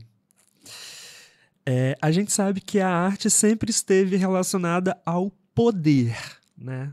Não só por uma questão de acesso, mas também porque, ao longo da história da humanidade, artistas produziram imagens de reafirmação de poder político, social e religioso. Então, seja por encomenda de governos, seja por homenagem, estão as estátuas dos militares nas praças e os quadros de batalhas e massacres nos museus. Qual é a leitura que vocês, artistas, fazem desse processo civilizatório, entre aspas, colonizador? Bem, isso deixa a minha cara. Então, de visitar a história do Brasil, até uns questionam, tipo assim, por quê? Então, só porque eu sou brasileiro. A primeira resposta é essa. Então, eu vou ler a minha história, eu vou ver o meu passado e, obviamente, esse passado, como você comenta, de objetos institucionalizados, sacrados, né, já e inventados, e que literalmente são lavagens cerebrais, nesse sentido, e daquele momento, que até na atualidade ainda imaginamos que isso é real, e não é, foi tudo inventado. Então, a arte, ela é um meio, ela é um recurso. Como nós somos meios, pegamos os recursos da arte e inventamos. Então, foi inventada essas pinturas icônicas, né? Que até vocês comentarem que eu acompanho redes, fico acompanhando os acontecimentos, como você comentou, essa questão do imagens religiosas, assim por diante, como na atualidade está sendo tanto quanto mostrado, colonizando as pessoas ainda, em sentido dessas invenções, e a sociedade fica até por meio de cegas nesses quesitos, que eu me vejo, como foi falado anteriormente, o papel, ou seja, como falei anteriormente também, de mexer nisso, de tocar, tipo assim, igual veio alguns exemplos, suas minhas pinturas, como vou falar do indígena, vou lá pegar pinturas indígenas de Vitor Meirelles, se fala da independência, vou lá e pego lá o Grito de Ipiranga, de Pedro Américo, se vê umas questões voltadas ao coração de Dom Pedro I, que chegou, que está aqui, já está lá guardado, compreendendo uns corações de cera, né, que eles fazem nas igrejas, que eles vão levar, então dali aparece um decalque, e assim por diante. Então, essa necessidade, ou seja, de tirar esse véu, de mostrar uma outra vertente, mas não literalmente, como falei anteriormente, uma releitura, não é releitura, mas assim, vamos associar isso na atualidade, como eu falei no início, dos cavalos, tira-se as figuras, fica só os cavalos, até isso virou um vídeo, né, junto com o Museu de Ipiranga, São Paulo, de um tempo atrás, já está lá também nas redes, esse vídeo, que associa os próprios outdoor, né, o que passa para a gente essa ideia, como o outdoor hoje é uma caixinha pequena de vidro, né? Então, naquele momento, nada mais que era um outdoor dos poderes. Então, a arte como poder e poderes que utilizaram da própria arte para ser propaganda das suas questões escravistas, colonizistas, né? Vamos coloniar a partir de um crédito a partir disso. E o barato de tudo isso, que na atualidade, e é feliz isso, né? Que quantas coisas foram desveladas, estavam veladas e desveladas. E acontece no meu trabalho, quando trabalho com pintura. Eu velo, eu apago, velando e revelando uma outra questão de pensamento reflexivo. No momento que as guerras de Uruguai, etc., o holandesa, né, do Vitor Meirelles, eu vou lá e ponho na brincadeira que as pessoas estão brigando com um cavalo. É a besta. Mas que besta é essa, né? Qual é a besta que está ali presente? Então, associada até um autor escreveu uma exposição, tipo assim, o trabalho do artista é para olhares desatentos. Aqueles têm olhares desatentos, quer dizer, então não é um olhar comum. Então, na questão de você tira do trono, tira do pedestal aquilo que foi instituído, e a gente vai perceber que ele é o processo colonial dos nossos pensamentos, é um cálice de boca, é um poder acima de você. É por isso que as imagens, no caso religiosas, são poderes criadores que nos colocaram, isso eu falo até de cadeira, porque eu vivi isso. Eu sou um ex-seminarista, um ex-padre, de perceber que a igreja, ou seja, é uma instituição. Isso se institui como quiser. E nós ficamos abaixo disso. Então, até, eu vou falar aqui abertamente, sentido até a figura de Deus. Um ser instituído acima de quem? Então, isso me passa uma sensação de que na história da figura, da imagem, e criou-se, né, então nós temos a concepção de uma figura de Michelangelo, entendeu? Ou seja, um Deus velho, entendeu? Querendo botar um contato com o dedo na sua natureza. Eu acredito que naquele momento que o próprio artista, no século XVI, vai pensar nisso, depois ele joga isso puramente, visceralmente, isso que é muito importante para nós artistas, o juízo final. E aquela obra dele, o juízo final, que está na Capela Sistina, é super, hiper contemporânea, atualíssima nesses quesitos de mostrar a realidade pura e crua, cruel do ser humano. Então, é onde que no meu trabalho eu aponto para isso, eu procuro revelar do que nós mesmos criamos poderes sobre imagens para poder estar sobre o outro escravizado, seja qualquer etnia, escravizasse. Então, Oxalá, na atualidade, em todas as áreas das artes, poesia, na música, né, no teatro, está se empoderando outras linguagens, empoderando essa camada que estava à margem. E agora se toma uma autonomia de poder refletir. Assim, eu achei muito legal essa sua fala. Quando você fala agora no final que você falou da criação de Adão, é esse o nome da obra, né? Criação de Adão. Criação. Essa obra, ela traz o artista, ele faz meio que uma pegadinha, né? Ele pega uma pegadinha na gente. Que se a gente olha rapidamente, superficialmente, parece que o homem está em contato com Deus. Mas, na verdade, ele está em contato com ele mesmo, né? Com seus próprios pensamentos, com as suas questões, com o seu cérebro. Eu acho que isso tem a ver com o que você falou de velar e desvelar. né? É assim, enfim, achei pertinente fazer esse destaque nessas suas palavras. Acho que tem a ver bastante com o que a pergunta trouxe, né? De revisitar, redescobrir, refletir sobre Instituído. o que está instituído, né? O que a gente consagrava, hoje a gente está em outro momento, né? De questionar esses ícones mesmo. E aí, Renato, o que você me diz? Qual é a leitura que você faz desse processo civilizatório colonizador, né? Pensando as obras, por exemplo, as esculturas de políticos em praças públicas, os quadros de batalhas e massacres em museus. Qual a leitura que você faz assim desse processo? Historicamente, né, a arte tinha essa função assim atrelada, né, tipo, ao Estado, à igreja, né? E tinham esses artistas ali que faziam esses trabalhos sobre encomenda, né? E muitas vezes, assim, eles serviam a um propósito ali, né? Tipo, do Estado, a um propósito religioso.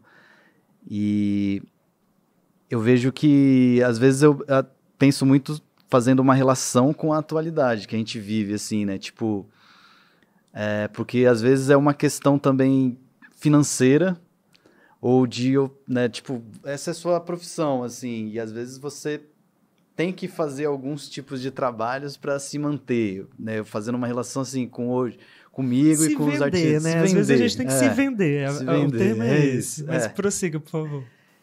E aí é isso, assim, eu penso muito sobre como que o artista, né, a gente se comporta hoje, assim. Eu mesmo, pensando assim no meu caso, às vezes faço coisas que eu não queria fazer, porque eu tinha que fazer, eu necessitava daquele, né, daquele dinheiro, ou de estar naquele local. E penso também muito assim sobre essa história, assim, né, de como que as instituições também ainda lidam com esses trabalhos em acervo e como que elas também estão tratando esses novos acervos, assim, né, de trabalhos atuais, né? Porque parece que, tipo, também as instituições hoje, elas também mantêm um padrão, né, de trabalhos e de pessoas que vão adentrando ali esses espaços, né? Sempre tem um discurso, né? Cada instituição, em cada tempo, tem um discurso. E eu percebo também que hoje em dia, poucas pessoas ou poucos artistas também tentam questionar como que eles adentram esses espaços, assim, né? É isso, eu acho que eu tento fazer sempre essa relação de pensar a história e pensar em como que a gente está se comportando hoje em dia, como que eu penso o meu trabalho, para a gente pensar também e não ser só direcionado também, né? Você também, como artista, tentar modificar um pouco esses pensamentos e essas narrativas, assim, das instituições e tal. Eu estou lembrando agora de um trabalho que eu também pintei murais também, né? São da área do grafite, no sentido que tem a história das encomendas, já que você tocou nesse quesito, os quesitos dessas batalhas, assim, feitas que nós encontramos no museu, a partir de uma intencionalidade de um Estado, né? Ou seja, de um órgão, né?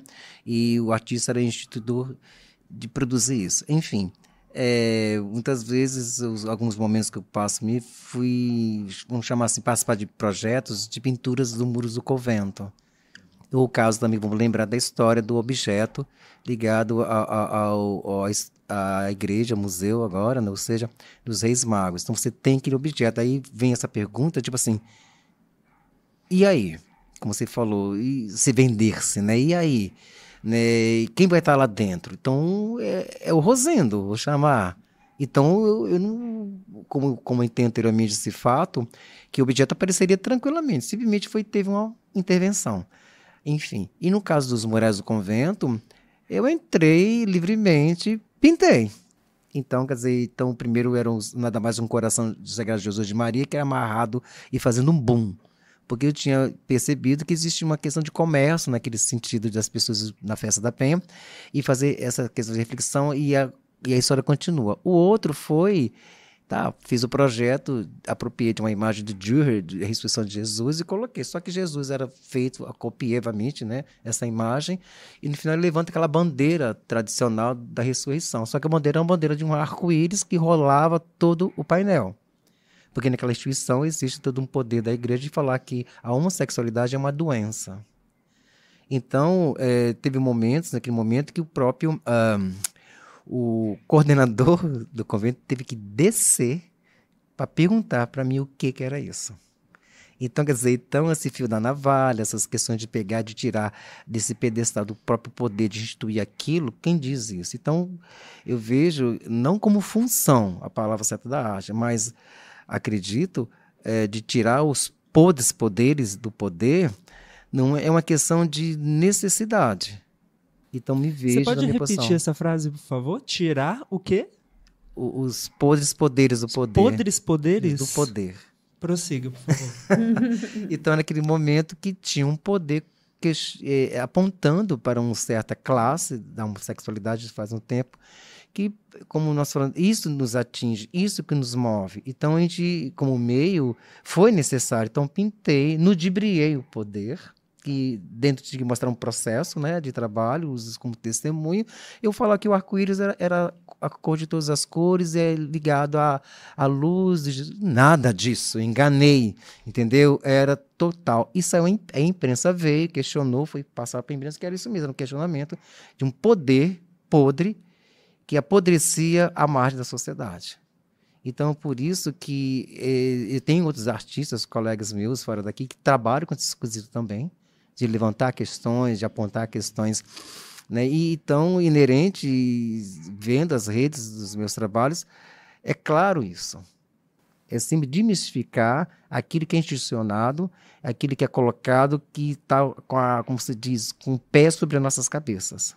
Entendeu? Então, não permitir isso. Então, hoje, não podemos permitir, hoje não tem mais tolerância para isso, e a gente, como artista, nesse caso, quando eu falo assim em particular, como falei da veia, como falei que é natural, sou eu. Enquanto, obviamente, outros artistas não se comprometem a isso. Então, eles têm outra vertente, outras linhas, né, de pensamento e de poética. Mas, no meu caso, eu me sinto, assim, confortável de tratar aquilo que me move. Então, é uma satisfação que eu falo, não é chegar e criticar e ficar rindo no canto, não. Isso é um papel político meu e social. Muito bem. Mara, eu gostaria também de levantar essa bola para você. Você, enquanto professora de arte, assim, eu também sou professor e muitas vezes parece uma imagem ou outra no livro que eu acho que não cabe, não está relacionada. Foi uma forçação de barra do autor do livro colocar aquela imagem ali, enfim. Eu gostaria de te perguntar, assim, você enquanto professora na sala de aula, você vê essas formas de arte mais clássicas, assim, que a gente está falando. Não clássicas, né? Mas essas homenagens aos militares, quadros de batalhas e massacres, né? Que estão nos museus.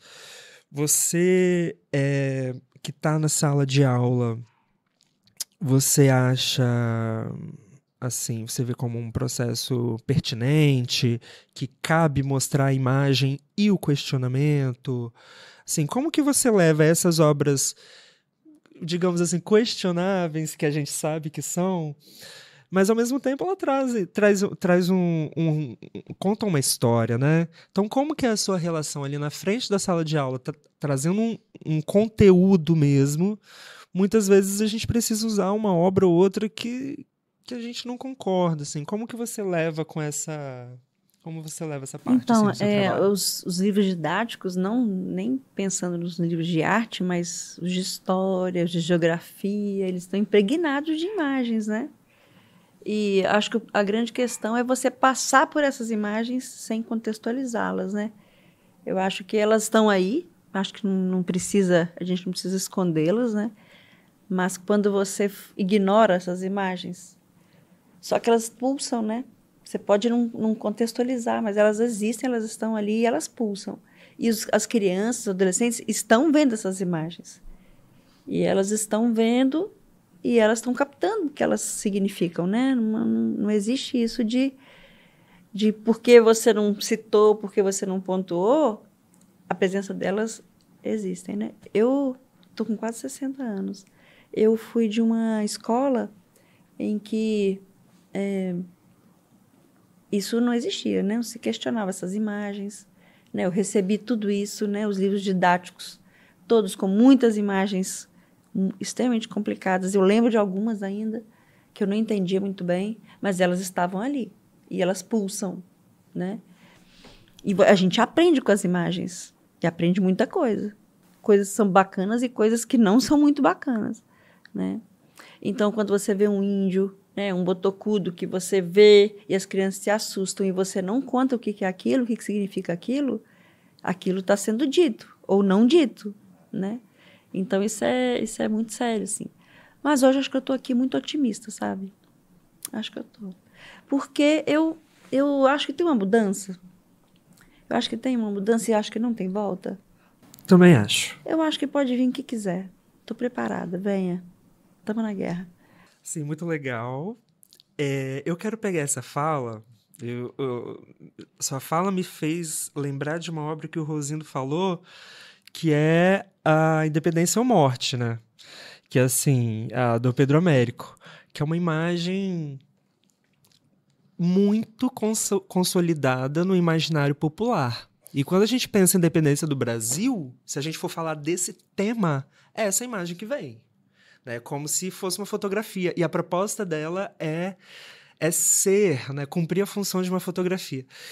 E a sua fala me fez lembrar, né, da minha prática enquanto professor, que você falou assim, de que as imagens estão aí, por mais que a gente pode ignorar, né, entre aspas, mas elas vão continuar no imaginário e na cabeça das pessoas, reverberando. Então eu lembrei que, assim, muitas vezes essa imagem aparece no livro didático. Um exemplo é que toda vez que se fala, né, do período escravocrata brasileiro, quais são as imagens que aparecem? O Debré. E aquelas imagens, elas são extremamente cruéis, né? Ali você tem exatamente um tratamento de um ser humano, de um sujeito. Elas estão em todos os livros de história, sabe? Isso desde muito tempo. Sim. E isso é quase que...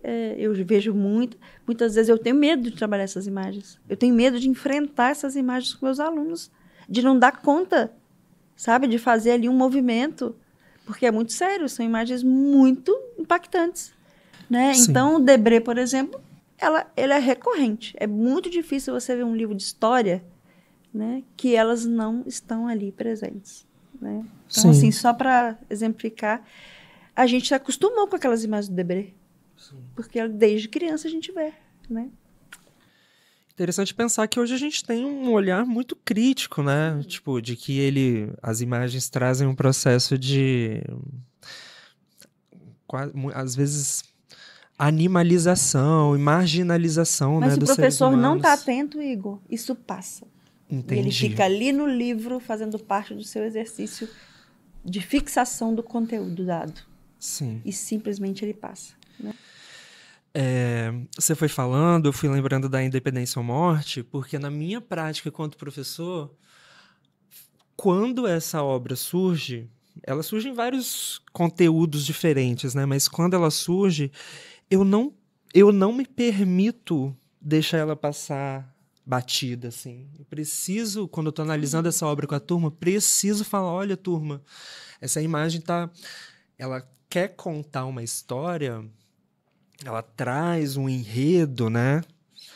Mas quem disse que foi assim? Será que foi assim? Assim, a figura ali do Salvador, né? No centro da tela, salvando uma nação, né? Então, realmente é muito importante. E nós temos que ser grato a esse momento, né? Eu acho que ali tem uma coisa que chama a gente para uma gratidão por esse momento. Sabe? Um ato histórico, assim, quase que tudo em movimento, como se ele fizesse um flash, assim, né? Parou. Sejam gratos, porque nós aqui estamos, né? Eu sinto isso nessa imagem, assim, da gente enquanto brasileiro, assim, ter gratidão por aquele momento, né? Eu acho tão cruel isso. E é tão feio. Como se a imagem fosse tão bonita e tão importante da gente ser grato nesse sentido, né? De poder presenciar esse momento, né? Te coloca na cena. Uhum. Você estava lá, porque não é uma coisa... Ela tem um movimento, era interessante demais, né? Muito idealizada. É muito né? idealizada. E ela coloca, assim, um movimento, como se estivesse estanque. É um assim. teatro, né? É um teatro. E você está uma na cena. Sim. Porque você faz parte daquilo. E Ainda tem aquele hoje. espectador que é o Né? Tem testemunha. camadas nisso, gente. Muitas dizer, camadas, né? as Que camadas. se colocam ali. Por isso que na brincadeira que eu faço o jogo icônico e irônico dessa imagem, que vai tornando a questão da modificação dos títulos. A testemunha. E quem testemunha ali é aquele senhor com os carros de boi e de madeira, enfim. E nós. Que só testemunha até hoje. Beleza, gente. Sim, o papo tá muito rico, fluiu com uma leveza impressionante. Mas agora já chegamos nos finalmente. E eu trago uma última reflexão, uma última pergunta para vocês, que tem muito a ver com o caminho que a nossa conversa percorreu até agora. Na verdade, eu vou trazer uma sequência da pergunta anterior. Que antes eu perguntei sobre a leitura que vocês fazem desse processo civilizatório colonizador, né? Muito bem. Agora eu pergunto para vocês. Vocês acreditam que exista uma real possibilidade de revisitar a história, de subverter tudo o que conhecemos e registrar, ou pelo menos imaginar, outras versões da história que não estão nos livros? Bem, a pergunta é essa, mas eu lembro de algumas frases de efeito que foram faladas aqui. O que a arte pode, né? A Rosino falou, e depois a Mara falou, o que o artista pode? Eu acho que tem a ver com essa última pergunta, assim. Existe uma real possibilidade de revisitar a história, subverter o que conhecemos e registrar, ou pelo menos imaginar outras versões de história que não estão nos livros? O que vocês me dizem? Total, né, no sentido, né? É possível, sim, está sendo possível, está sendo, né, nesse sentido. Cada dia mais é um desafio, como você falou das fake news, né? De permear, né? Insistir, vou usar esse termo, de perceber e de pensar de uma outra maneira. E nós temos que sempre nos revisitarmos a nós mesmos e, obviamente, os fatos históricos, as notícias, né, que passam, né? Então, é possível, acredito nessa não função, mas essa possibilidade de quem mexe com a arte, com o processo criativo e cultural, que não seja somente as artes plásticas, as artes visuais, mas música, teatro, os filmes, né, televisivo, cinema, e de ver a nossa história, principalmente a história do Brasil, sabe? Tem muita coisa, tem muito ainda para revelar ainda, né? Nesse sentido, vários estão fazendo essas possibilidades de ver o passado, experimentar esse presente e projetar uma nova ideia de que as pessoas possam ser, a sociedade, melhor dizer, acordadas. Elas precisam acordar. Ainda existe uma grande resistência. Nós passamos por um processo de personificações. E quando fala personificação, é da imagem. Quer dizer, se eu vejo uma cor verde e amarelo, eu não dá para esquecer. Né? A personificação foi feita pela bandeira brasileira. Né? Esse caso, a própria bandeira, sem abrir questionamento sobre isso também. Mas, enfim, que precisamos projetar, porque existe uma grande resistência de puxar ainda para poderes instituir poderes sobre esses fatos, né? E nós, como artistas, temos, assim, não somente, como eu falei anteriormente, a necessidade, mas temos o poder. Quando fala poder, não é apoderar-se sobre o outro, não, mas, assim, de liberdade de levantar ideias, não vou falar nem levantar bandeira, né? Que não existe esse quesito particular, mas de suspender, deixar suspensos os questionamentos, para que outras gerações posteriores, jovens, alunos, como você falou aí, falamos da educação, melhor dizer, que eles não passam a passante da imagem, mas que passam e reflitam mesmo as imagens. E essas imagens que são até postas e ainda existe uma permanência, quando a gente vai abrir, eu falo não da questão internacional, mas da questão Brasil, que são mantidas e lançadas dentro das redes sociais. E a garotada está aí, a juventude está aí, e existe, obviamente, essa batalha infinita, né, de conservadores, né, de pessoas que querem avançar para frente, os que querem puxar para trás. Isso é um contexto. Nós vivemos isso, como a própria Mara comentou, né, e nisso, o que nós faremos para isso? Para que isso seja projetado? É isso, é refletir, é questionar. Não vem um pronto. A fake ficou mesmo, não tem jeito. Então, quer dizer, vamos primeiro, antes de experienciar, olhar duvidoso. Foi o caso que falaram, gostos duvidosos. Então, olhares duvidosos, imagens duvidosas. E nisso tem o senso crítico. Eu trabalho muito com os alunos também, essa questão de que nós, antes de fazer qualquer coisa, produzir, né, temos que ter um senso crítico. Então, isso é necessário. Senão, vamos ficar parados, engessados, e não vamos avançar para um certo projeção de um futuro melhor para todos, mas todos com um pensamento mais consciente. Então, existe, é possível, depende de nós, sabe? Então, quer dizer, eu vejo aqui como um gestor nisso, né? Como artista que fomenta isso. Então, essas possibilidades são inerentes e são libertárias, né? E se existe, vamos abrir mão disso, sabe? Não sei, posso me parar, até como diz o Picasso, isso vai acabar quando eu morrer, mas a memória fica. Então, essa memória que nos passamos, como você citou, o Pedro Américo, o Griveiras, ficou, mas agora está modificada. Então, não podemos ter medo. Entendeu? Medo, temor, não, é de encararmos mesmo a situação e deixar transparente, sabe? De desmistificar. E muitas coisas são desmistificadas hoje, mas muita coisa. Até o próprio Debré, como citar, já trabalhei com as questões, está muito. Então, chegar e não temor, mas ser basicamente um cidadão que necessita das pessoas serem cidadãs e ter a liberdade de ver, até como diz os filósofos, né, o que é belo. Belo é a verdade. Como os antigos gregos, né, discutiam essas questões. Então, o que é a verdade? Né? Então, esse é um ponto, né, de deixar bem claro. Então, como a própria Temária comentou, então, que bom que isso existe para questionarmos. E devemos questionar, né, para poder ainda se aproximar da tal chamada, né, verdade.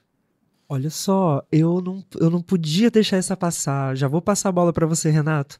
Mas a sua fala foi me lembrar. Vou pegar essa sua última palavra, verdade.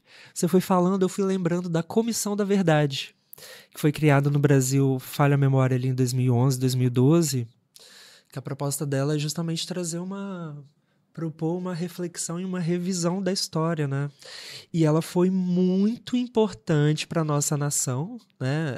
Já tem um tempo que já emitiu, já criou seus relatórios, já fez algumas reparações, né? Mas foi muito importante para a nossa nação e eu acho que me senti na obrigação de fazer esse comentário, assim, que você falou tanto sobre refletir, né, mudar o pensamento, evoluir o pensamento e pegar um exemplo do passado e revisitar, questionar, enfim. Acho que a gente fez esse processo até no plano macro como nação, né? E que a gente continue fazendo isso, revisitando o passado desde, assim, o quanto for possível. E é isso aí. E o passado de ontem. Né, que de ontem, que muita coisa está acontecendo tão rápida, como vocês comentaram, é tão veloz, que não podemos esquecer o que aconteceu ontem, né? Isso mesmo. E aí, Renato, o que você me diz? Existe uma real possibilidade da gente revisitar a história, subverter o que a gente conhece, imaginar outras versões de história que não estão nos livros? Igor, eu acho que o Renato deu uma parada aí, porque realmente dá para parar. Dá para pensar. Acho que a gente está no processo. Isso não é fácil. Isso é louco. A gente está reaprendendo. Isso mesmo. A gente aprendeu tudo errado. A gente acreditou. Isso. E a gente está tentando. Eu não sei. Não está claro. Isso é um esforço nosso. É um esforço. Isso Eu mesmo. acho que essa engasgada que o Renato deu aí não foi à toa. Porque, na verdade, a gente está reaprendendo. A gente aprendeu o preconceito sobre todas as coisas. A gente aprendeu a dividir as pessoas. A gente aprendeu a hierarquizar o conhecimento. Sabe? A gente aprendeu o padrão e a norma. Eu sempre falo do Deleuze, porque é o cara que eu tenho estudado, e ele fala da lei e da norma. Ele fala que a lei está escrita, então ela é posta, está todo mundo dentro da lei. Mas a norma não.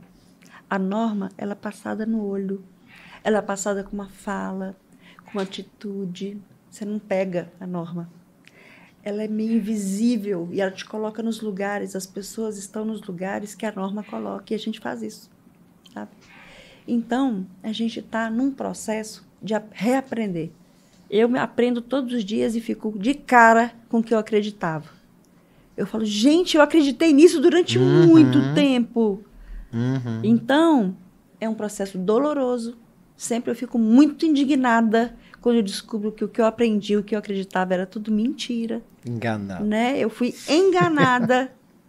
E não só pelos livros da história, da escola, né? Os livros de história e tal. Eu fui enganada pela norma, né? Então, enquanto mulher, né? Enquanto professora, enquanto educadora, enquanto artista, eu levo lambada todos os dias. Eu estou tentando entender, sabe? E brigar com essa norma, em que é imposta todo o tempo, né? Para você ser, para você pensar sobre ela, para você se enquadrar nesse modelo. Se você não se enquadra, você está lascado, porque é cruel, né? Se você envelhece, você está lascada, porque você está errada, você tem que rapidamente colocar os preenchimentos, porque está derretendo, não enquadra. Então, a norma, ela é cruel, né? E isso está junto com a história toda, sabe? Então, acho que tem que ficar branco mesmo, tem que dar esse buraco nessa conversa, porque esse reaprender, ele é doloroso. Eu não sei se vocês sentem isso, mas essa dor que me impacta, eu tenho tanta raiva, sabe? Desse processo todo, assim. Mas, por outro lado, como eu estou muito otimista hoje, eu vou te dizer que não tem volta, sabe? Eu acho que a gente está enfrentando, eu acho que tem grupos aí de enfrentamento, as pessoas não estão tolerando mais, né? Eu acho que é um processo difícil, é muita dor, sabe? É muita luta, né? Eu falei da guerra e é guerra mesmo, né? Então, acho que tem muitas coisas que eu estou entendendo agora. E é isso, né? Vamos para frente, tá? Acho que tem muita coisa na nossa mão, né? A gente que está aí nos espaços, né, de comunicação, né, de interação com as pessoas, né? Eu acho que tem muita coisa aí que a gente pode fazer. É como um compromisso, né? Quer dizer, utilizar-se da arte como função somente. Mas se nós percebemos que a arte nada mais do que, vamos chamar, um manifesto, e através dela tem seus atributos, tem seus meios, seus recursos, então quem faz ela acontecer? Somos nós. Nós que inventores, né? Que por meio dela que nos comunicamos, fizemos nossas manifestações. Então, sim, como a Mara colocou muito bem, esse momento reflexivo também não é só o falar e mostrar, mas é o pensar, é o silêncio. Como diz os autores da nossa experiência, é no silêncio que a gente ouve vozes. E essas vozes que são externas e internas. Então, essas vozes que nós temos que condicionar, discernir. E discernindo, nós vamos fluindo, né? Acredito que isso acontece com o meu processo criativo também, como já falei antes, não sair pintando e bordando, sabe? Então, é um enamorar-se, é uma relação, né? O produto e eu, a obra e de fato, aquele objeto.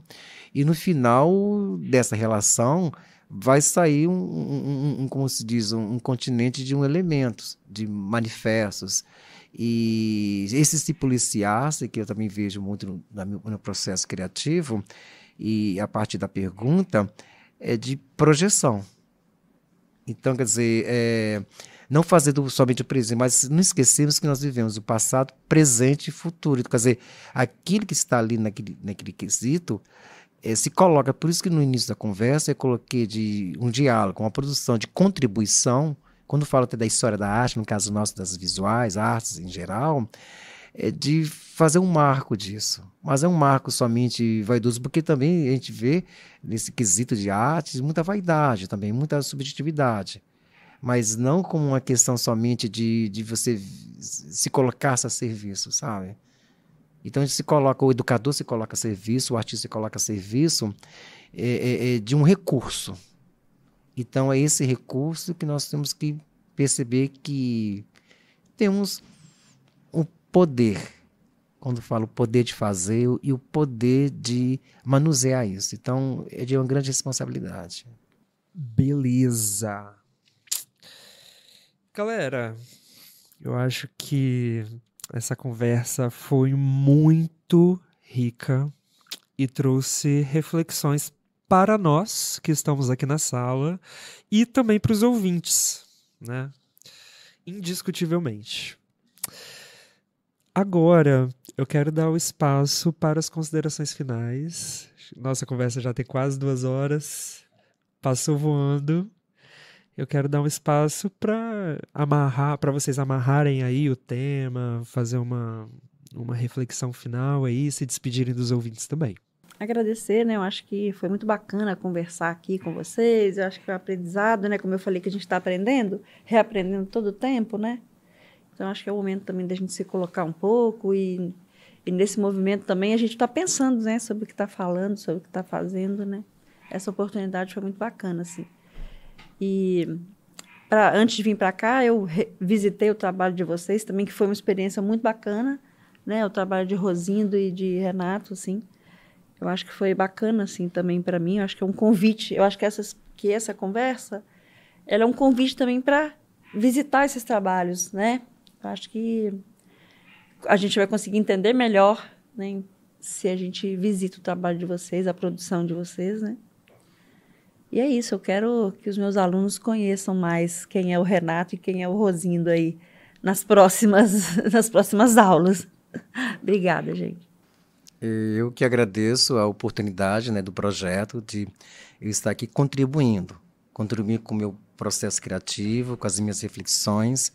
Eu acredito nisso, como falei anteriormente também, e de vocês ouvintes, como diz a Mara mesmo, declarou, visitem, não somente nós artistas, mas a própria arte em si, das produções, visitem galerias, museus, né, e assim por diante, para poder fazer essas grandes reflexões. E o que eu passo para vocês, também sou educador, que vocês possam tratar todos os participantes, educandos, no sentido que não é somente passar por cima, mas é necessário refletir, é necessário fazer uma introspecção de sua visão particular e agora principalmente de enriquecer e valorizar também e ser claro de que você tem que ter uma visão particular do mundo. Você não é sozinho nesse processo criativo, né? Você tem que ter essa visão panorâmica, isso é necessário.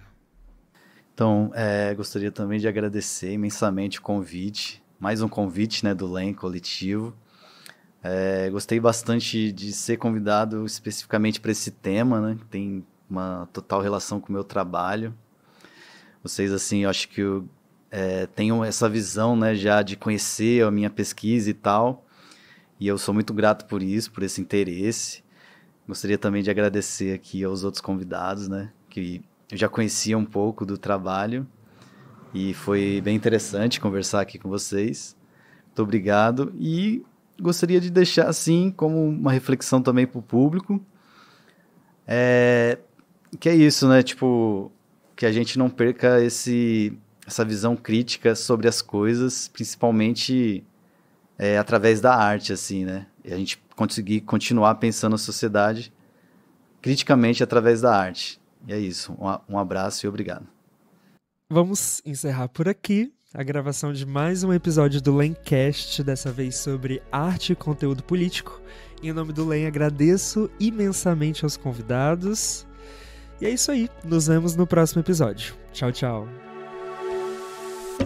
Agradecemos ao técnico Leonardo da Silva Coutinho e à estagiária Gabriela Hempel Sena pelo apoio operacional, ao apoio do Núcleo de Arte e Cultura e também da Coordenadoria Geral de Tecnologias Educacionais do CEFOR do IFES. Esse projeto foi realizado com recursos do FUNCultura, Secretaria da Cultura, Governo do Espírito Santo.